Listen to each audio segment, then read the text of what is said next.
নমস্কার, আমি মানস বিশ্বাস। এমবি ম্যাথ ক্লাসে সকলকে স্বাগত। দেখো, এই খাতাটা 90 পাওয়ার যোগ্য, কিন্তু সামান্য একটু ভুলের জন্য 90 পাইনি। কি ভুল করেছে যেটা তোমরা করবে না সেটা দেখে নাও। দেখো, এই খাতায় খুব সুন্দর করে প্রথম দিকের উত্তরগুলো খুব সুন্দর করে দেওয়া রয়েছে। নাম্বারিংটাও খুব ভালো করেছে। 1.1-এর সি উত্তর দর্পণ, 1.2-এর সি কিলোওয়াট ঘন্টা, সব উত্তরগুলো সুন্দর করেছে। এবং দেখো, 15টার মধ্যে 15 প্রশ্নের উত্তরই কিন্তু দিয়েছে। তার মানে কি, ভুল হলেও সেখান থেকে নাম্বার পাওয়ার সম্ভাবনা আছে। এবার দেখো, বিভাগ ক্ষয়ের 2.1, 2.2 সুন্দর করে লিখেছে প্রতিটা প্রশ্ন, কোনোটা ভুল নেই, প্রত্যেকটাই নাম্বার পেয়েছে। দেখো, যেগুলোই নাম্বার দেওয়ার মতো ভাগ করে দেওয়া, সেগুলো সুন্দর করে খাতাটা তৈরি করেছে। এবার দেখো, পার্থক্য 2.6, 2.7 নাম্বারিংগুলো দেখতে পাচ্ছ, কিন্তু ও কিন্তু 2-এর শুধু 6 লেখেনি, 2.6, 2.6 লিখে 7 লিখেছে। এবং যদি বিক্রিয়াগুলো কালো কালির পেন দিয়ে লিখেছে। দেখো, যে নামগুলো লেখার সুন্দর করে নামগুলো লিখেছে, 2 ব্রোমো প্রোপেন, এর ওপরে একটু IUPAC নাম লিখলে আরও ভালো লাগতো। অথবা অথবা দেখো, অথবা দিয়েছে, কারণ অথবার উত্তরটাও করেছে। শর্ট প্রশ্নগুলো আমি বলেছিলাম যে আগের ভিডিওতে, যে শর্ট প্রশ্নগুলো করে দিলে খুব ভালো হয়, সেই রকমভাবেই করেছে। 2.17 17 নম্বর, মানে 2 দাগের 17 নম্বরের প্রশ্ন, 2 দাগের 18 নম্বর প্রশ্ন, এইসব প্রশ্নগুলোই কিন্তু করেছে খুব সুন্দরভাবে। এবার দেখো, বিভাগ গ দিয়েছে, মানে এর খ হলো কমপ্লিট। এবার বিভাগ গয়ে কিছু প্রশ্ন ছিল, সেই প্রশ্নগুলোও কিন্তু কালো কালি এবং নীল কালি দিয়ে সুন্দর করে লিখেছে। এবং দেখো, হাতের লেখা এত সুন্দর করে লিখেছে এবং কোনো জায়গায় কোনো অংশে কাটাকুটি নেই। এবং প্রতিটা পার্টের পরে একটা করে দাগ দিয়েছে, যে বিভাগ গ কমপ্লিট হলো, বিভাগ গ খ কমপ্লিট হলো। এইভাবে সুন্দর করে পাট পাট করে লিখেছে এবং বিক্রিয়াগুলি কালো কালের দিয়ে এবং সুন্দর হাতের লেখা করে। অথবাই দেখো, খনিজ আকরিকের পার্থক্য, যে পোর্শনটুকু করেছে, দেখো সব সুন্দর লেখা। তারপরে ওজোন স্তরের কেন সৌরপদ্মা বলা হয়, যৌর ভঙ্গুরে দেখো উত্তরগুলো কালো কালি দেওয়া, নীল কালি দিয়ে লেখা। ওজোন স্তরের প্রাকৃতিক সৌরপদ্মা বলার কারণ, দেখো এগুলো পুরো ভেঙে ভেঙে ভেঙে ভেঙে পাট পাট করে লিখেছে।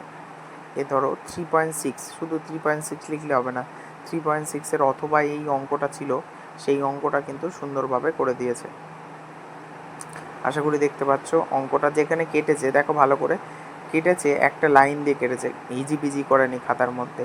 এই প্রশ্নটার ক্ষেত্রে দেখো, একটা পর্যাপ্ত আর একটা ছবির দরকার ছিল, সেই ছবিটা কিন্তু এখানে করে দিয়েছে, যাতে স্যারের এখানে নাম্বার কাটার কোনো প্রশ্নই ওঠে না, যে এই ছবিটা দেখলে পুরোপুরি এর কনসেপ্ট ক্লিয়ার হয়ে যায়। পরবর্তী পেজে দেখো, 3.8 মানে 3 দাগের 8-এরটা, এইভাবে প্রত্যেকটা প্রশ্ন অঙ্কটা করেছে। এবং প্রশ্ন শেষে উত্তরটা কিন্তু অবশ্যই লিখে দিয়েছে, দেখতে পাচ্ছ নিশ্চয়ই, যে প্রশ্ন শেষ করে কিন্তু ছেড়ে দেয়নি R=1 লিখে দিয়ে, উত্তরটা কিন্তু পুরো পূর্ণবাক্যে লিখেছে। দেখো, ক্যালসিয়াম অক্সাইডের প্রথমে এর ইলেকট্রন বিন্যাস করে, তারপরে কিভাবে দুটো ইলেকট্রন তাকে ট্রান্সফার করছে, এই ক্যালসিয়াম অক্সাইড তৈরি করছে।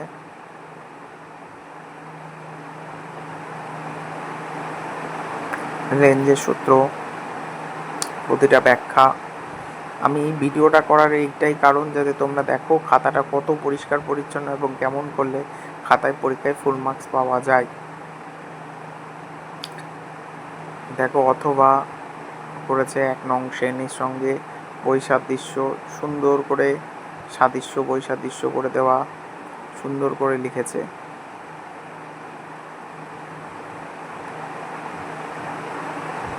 এবং পরবর্তী দেখো, প্রতিটা প্রশ্ন শেষে কিন্তু ওটা একটা কালো কালি দিয়ে মার্ক করে ওটা আলাদা পাঠ করে দিয়েছে। এবং উপযুক্ত দেখো চিহ্ন ব্যবহার করেছে, প্রথমে দেখো কালো কালের মার্ক করেছে, যাতে তুমি বুঝতে পারো যে এটা হাইলাইট হয়, সেই জন্য চিহ্ন করে দেওয়া।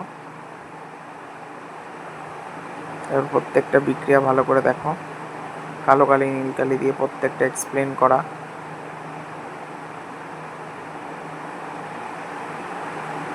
অ্যাভোগাড্রোর সূত্র, শুষ্ক বায়ু অপেক্ষা আর্দ্র বায়ু হালকা হয় কেন, যার যেটুকু পর্যাপ্ত উত্তর দেওয়া দরকার সেইটুকুই কিন্তু ভিডিওতে দেখানো হচ্ছে, যে দেখো কত সুন্দরভাবে লিখেছে।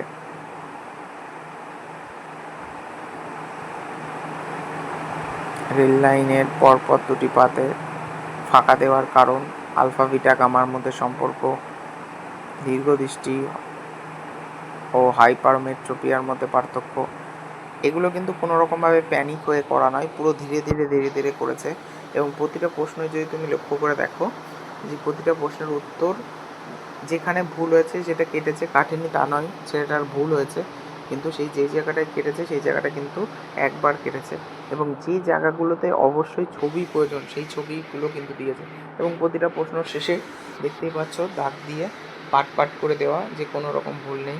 ছবি পর্যাপ্ত পরিমাণ ছবি দিয়েছে, নাম্বার কাটার প্রশ্নই উঠছে না, কারণ স্যার দেখলেই বলবে যে এর কোনো প্রশ্নের কোনো পার্থক্য নেই। কিন্তু দেখো একটা প্রশ্ন কিন্তু কম লিখেছে, এটা কিন্তু অসতর্কতার একটা লক্ষণ।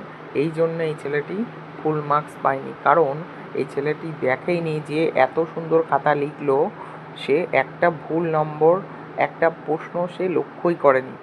মানে যে 87 নম্বরের প্রশ্ন করছে সে 3 নম্বরের অবশ্যই পারত, সে কিন্তু প্রথম দিকে এক্সট্রা লিখলেও শেষে গিয়ে কিন্তু একটা এক্সট্রা লিখতে পারেনি, বা এক্সট্রা লেখার কথা ভুলে গেছে।